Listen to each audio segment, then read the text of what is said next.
How many executions have you seen? 4. And the first one compared to the last one? Yeah. First one was a lot of anxiety. I think a lot like what you're going through. A lot of emotional buildup, expecting some like real Hollywood type moment coming up. It didn't happen. I didn't feel much after it happened. I was expecting a lot of emotion for myself. I was preparing for a real quiet ride home, but to me it was just like another day. And I don't mean to be insensitive, but it didn't touch me that much. The last one was different because it was Brett Hartman, and I became kind of close to the guy. Wrote extensively about his case. I was actually visiting with him in prison when he got because of our reporting, he actually got a reprieve, which stopped his execution about a month before it was supposed to happen, turned into like a 1.5 to 2-year delay. We communicated back and forth. I was trying to help him with his case and whatnot, and that's the last execution I saw. And I became kind of close to him, but again, it was it's a professional relationship, not a family member. Why do we have to watch executions? Accountability. As members of the media, it's our job to hold our government accountable. We do that work for our fellow citizens who are busy with their own jobs. It's our job to keep them informed and to hold our government accountable. That's why we're there, just to make sure that it's done with dignity, it's done with respect, it's done with professionalism, and it's not a cruel and unusual punishment. Did your opinion on the death penalty change? Yeah, as time went along, it did. I was really gung-ho, pro-death penalty, younger days. I believed in eye for an eye, tooth for tooth. As time went on and I became more educated about the court system, the disparities that folks, minorities, the poor, the disparities that they face versus the wealthy, I became disenchanted. I saw people who kill more people kill 4 or 5 people, not receive the death penalty. Someone kill 1 person and get the death penalty. If you take a guy's wallet and kill him, then you can get the death penalty. But if you plan for months and tell him I'm going to kill you, you're not even eligible for the death penalty. There's just so many different elements to it that it's not a level playing field for everyone, and that's where I struggle. Are you opposed to it now? I'm not going to go out and carry signs. I'm not going to march and pray. My personal preference, if it came to a statewide vote, I would vote against the death penalty. I understand why people want it, though, and I understand that if it was my wife or my son or a family member, I would want revenge. But again, I just don't want my government to do that. It's natural for people to want revenge, but I think we should hold our government to a more higher standard. Talk to me about what I'm going to witness in the viewing room. What will I experience? It's almost going to be like walking into a funeral. That's what you're going to feel like. And the guy's not dead yet, but you're walking into his funeral. You're going to see his family members, as you would at a funeral. You're going to see people who love him. You're going to see people who hate him, as you would at a funeral. And you're going to see him lay down. And you're going to, what most people don't have at their own funeral is the last word. He will give his last statement. As he's lying there, you'll see some signal that the warden will give to the execution team to start the flow of drugs. And you will see this guy fall asleep and never wake up. And you will feel a lot of emotion from family members. They will be beside themselves in despair, most likely. The victims' families often are happy, which is a total contradiction from what you see from the inmates' families. So that's where you're going to struggle, is like, this guy over here is cheering. I mean, I've seen it. They cheer. Not too loudly, but there's a great deal of satisfaction from the victim's family. And on the other side, you're seeing tears and mothers overcome with grief as their child dies. And where do you fit in as a reporter? You're a neutral observer, but still you're human, you have these emotions. So where do you go with them? How do you dispense what you're feeling? That's where it's nice that you have a 4-hour car ride back to Cleveland, because that's where you can decompress and just say, wow, I can't believe I just saw a guy die. It's weird. You know, it's just very surreal. You know, we talked about the disparities.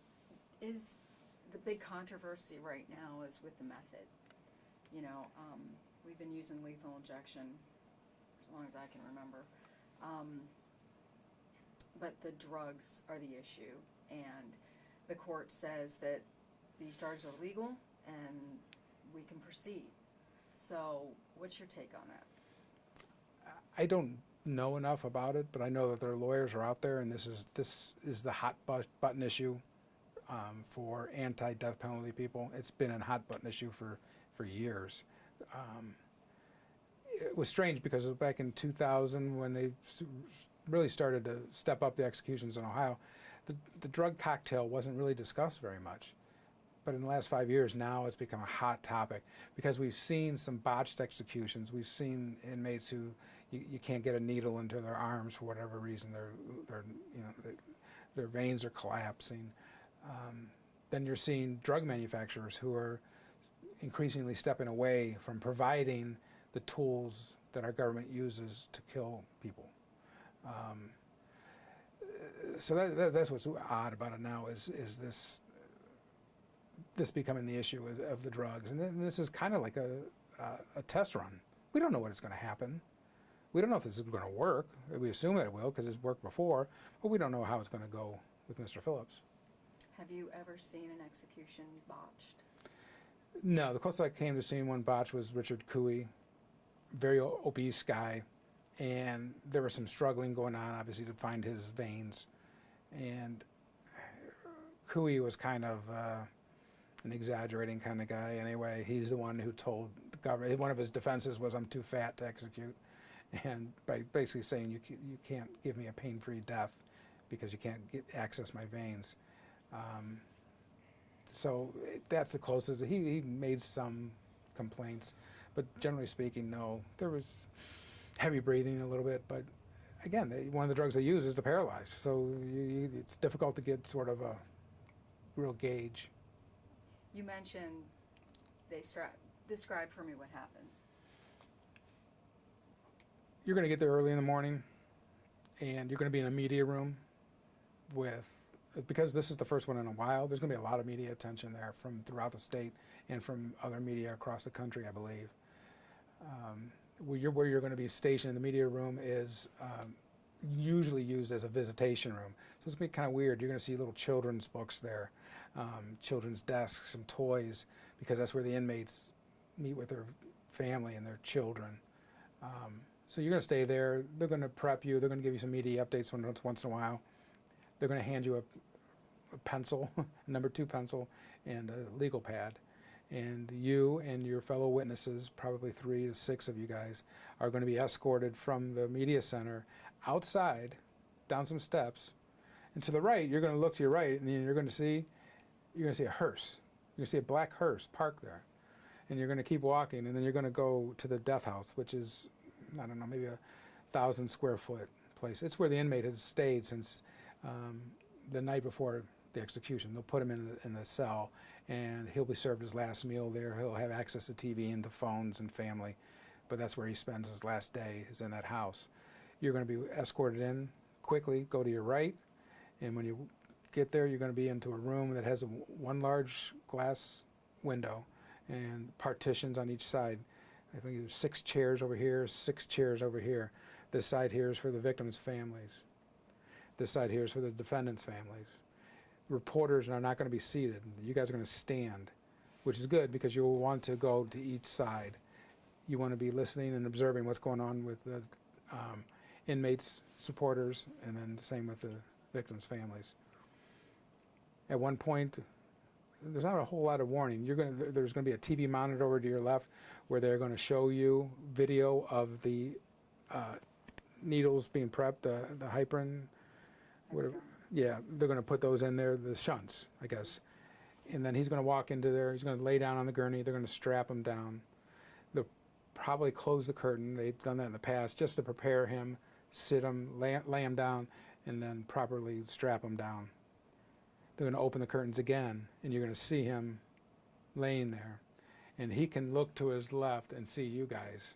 Very small. It's more of the inmate doesn't see you as well as you can see him.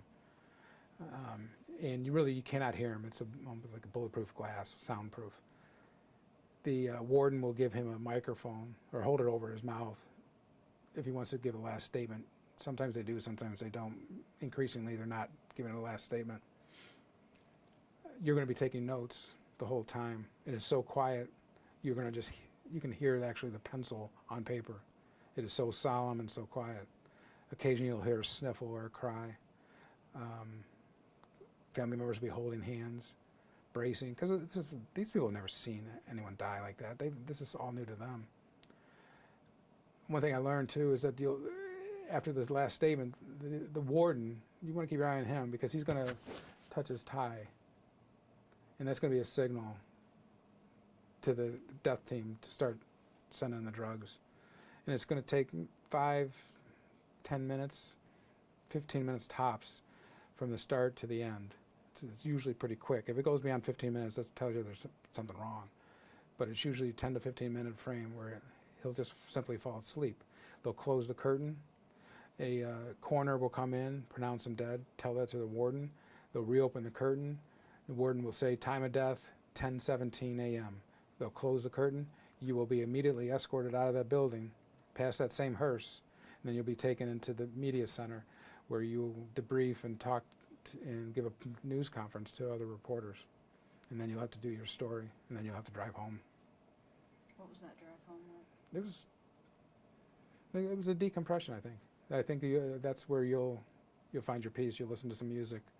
And for some reason, 25 or 624, if you listen to the lyrics, it sounds like a death penalty song.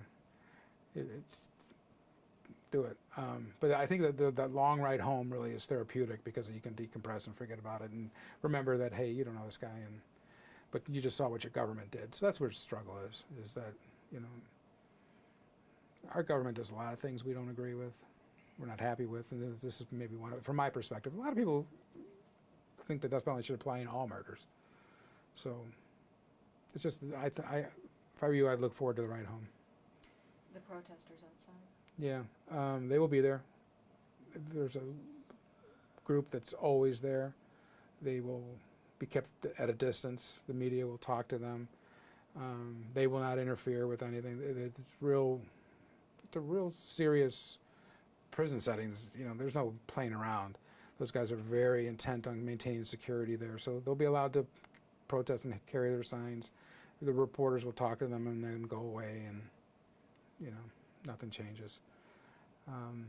But that's what you're going to face. It's a very antiseptic type of procedure. Just everything is real regimented. Everything happens for a reason. Everything down to the last minute, from your number 2 pencil that they give you to the warden adjusting his tie. Everything is done for a reason.